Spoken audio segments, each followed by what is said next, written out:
And now it's time for Talking Trade with Sandi Siegel and Ken Wassler, sponsored by the Dairy Farmers of Wisconsin, Carroll University, and Michael Best Strategies.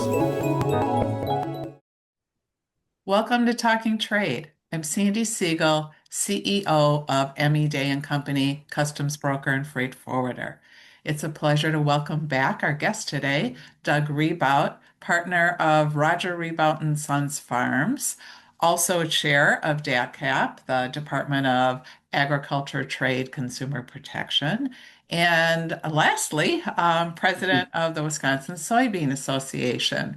So great resource to have a conversation about Wisconsin ag today. Doug, welcome back to Talking Trade. Well, thank you for having me. So I'm so excited to catch up. We had you on Talking Trade last September, I think it was, and we were kind of in the height of some trade tensions with China. And at that time, China had really cut back on purchases of soybeans, which of course is very vital to Wisconsin exporters and agriculture. So since then, there, of course, have been a lot of back and forth negotiations between the US and China, and a lot of those negotiations have involved soybeans. That's a major focus, of course, and China has committed to back to purchasing more US soybeans. So catch us up where we are today. How did our Wisconsin soybean farmers weather the last year? How bad of a hit was that? Were they able to look at other crops or, how did they get through that? And again, where are we today in terms of purchases and compared to previous levels of soybean exports? Oh yeah, as I tell people with farming, we know we're going to have our good years. We know we're going to have our bad years. And with farming, you can't make major changes year to year on what we're doing with crops. Most farmers in the area are corn and soybean mainly is what they grow, and you can adjust a few acres here and there, but we don't adjust. So there are no huge changes in what we are growing or anything like that.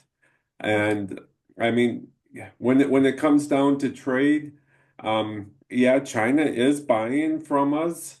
I mean, for the U.S. Exports of soybeans, China is still our number one customer. They're not buying as much as they have in the past, but they still buy a significant amount. So what we're doing, if from the U.S. and from Wisconsin, we're trying to look at those different markets. When it comes to the U or to Wisconsin soybeans, Mexico isn't even in like the top seven, or I mean, China's not in the top seven. Mexico is our number one trade partner for Wisconsin soybeans. Oh, really? And Okay. yep. And so that's what we're doing. We're looking at different places. And one of the things that's really helped with that is the DeLong port in Milwaukee. Um, Having that, as here in Wisconsin has been huge for Wisconsin egg products. Okay. So making it easier to load and have access to other areas in a more economical way. Is that Yep. what Yep. DeLong's More been able to do economical. then? Getting whether it's the corn, soybeans, the dry distillers grain, getting that to Milwaukee and putting it on ships is a lot easier than putting it on barges to send it down the river to Louisiana.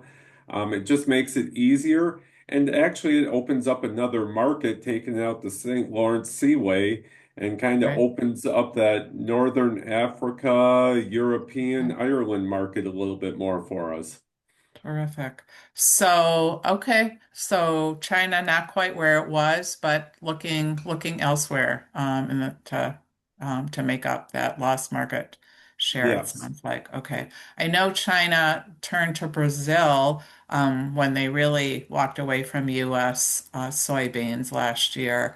And I understand that's still been a significant resource for them in term, whether or not that's long term or not. But it sounds like the trade negotiations ensured a commitment of a certain purchasing level. So, but it sounds like, again, not quite to where it was. So a lot of farmers, I know it at the height last year, we were hearing some pretty sobering stories about how badly hit some of the soybean farmers were, and, generations old farms going out of business and so forth. That seems to have stabilized from your perspective. It has, Yeah. and again, what we need to do is we need to look at more markets and not be so reliant on one. That's Okay. the one thing this has taught us.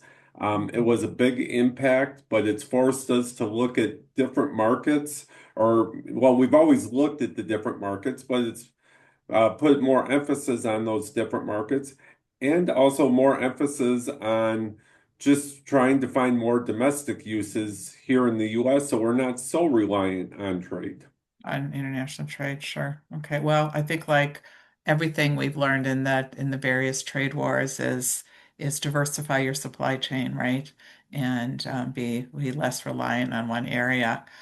You mentioned corn earlier, and of course, all of agriculture has been hit not only from the trade wars and tension, but from the rising price of fuel and diesel and for fertilizer, and that, all of that was really hit and escalated because of the impact of the Strait of Hormuz closing.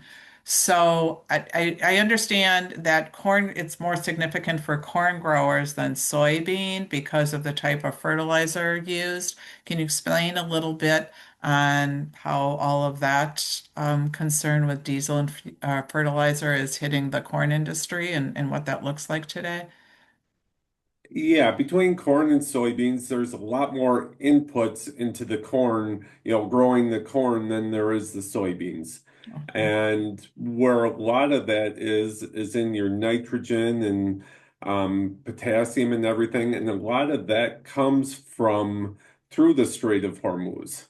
And so right there, that's where the big impacts are for more the corn market is a lot of our input products are coming through there. So there's that more impact. And like I said, we use so much more for corn. Sure. So it's a bigger hit for us right there.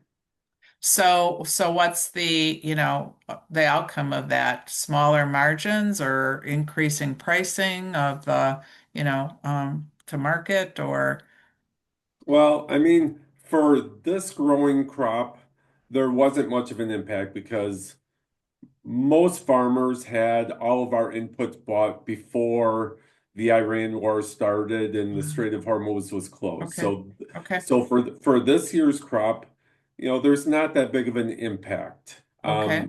The impact is going to be on next year's because all of our suppliers, the co-ops and everyone, they're they're buying the products right now to sell us for next year's crop. So what they're buying right now is the higher prices. So it's going to be next year's crop where we're That we're gonna really see it. going to Okay. be impacted. And even if, the strait opened up right now, the war stopped right now, Right. it's going to take 6 to 7 months to get all that shipping, To catch back. up.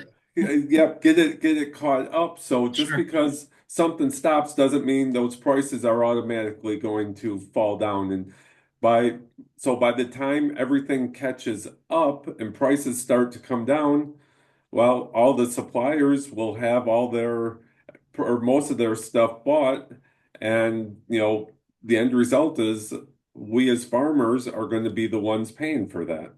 Yeah. Oh, that's unfortunate. Well, and I think that's been the ongoing challenge for everybody in these trade tensions and trade wars is the uncertainty and the challenge in trying to plan where there's such a delay and not knowing which way, things are going to turn or when they're going to turn. So very difficult. But again, like soybean, the corn, the corn farmers are hanging in there, so to speak, and getting through a tougher market. Yep, like I said, we're very resilient. Yeah. We know we're going to have those bad years, Sure. and we kind of we plan for that. We change a little bit of our buying habits. Maybe we Okay. won't buy as much fertilizer, which will impact our yield. But again, most farmers, we go and we have our soils built up, so for a year or two we can maybe put in a little less. But again, it is going to impact our yields. Sure. Well, in respect to that, I understand one of your many hats that you wear, Doug, is lobbying in Washington on behalf of the Wisconsin farmers. And I understand that there's, in addition to the longer term farm bill, there's a pending farm relief bill action in Congress. Something, I believe it's 11 to 12 billion dollars in emergency farm aid package to help producers in this current downturn. So, what can you tell us about that? Give us a brief summary on the potential relief and how have you been involved in those discussions? I was just out in Washington, D.C. about a month ago, middle of July, and at that time there was really no talks about this. So as we were going around to our congressional offices and senator offices, if there was any mention of it, it was just a brief mention that this might be coming up. And, when I go out there and talk on behalf of the soybean farmers, corn growers, or anyone, I'm not going out there asking for relief. I'm going out there and asking for programs that will help us, be sustainable without needing to get those relief dollars, so that way we can actually just make the dollars. So we don't go out there saying, please give us money. We're going, Right, hey, right. let's build up these programs so we don't have to do this. And give me an example. What kind of a program would help support the long term? What Well, would be a it's win? there's funding into different programs to help with trade, help boost trade products and just the renewable fuels, so that way we're using more of our products for ethanol or biodiesel and so we're advocating on programs like that. So Okay. that way we boost it from the ground up and not saying give us that little band-aid. Let's Yes. build something sustainable. Okay. Fascinating. Doug, thank you so much for the update and on balance, some positive news, and things are certainly looking better than they were a year ago. And we appreciate, on behalf of Wisconsin, all the work you're doing for ag and everything in regards to trade and our farmers here. So thank you for joining us on Talking Trade. I look forward to having you back. Well, thank you, and I would be happy to come back at another time. Keep us posted. Terrific.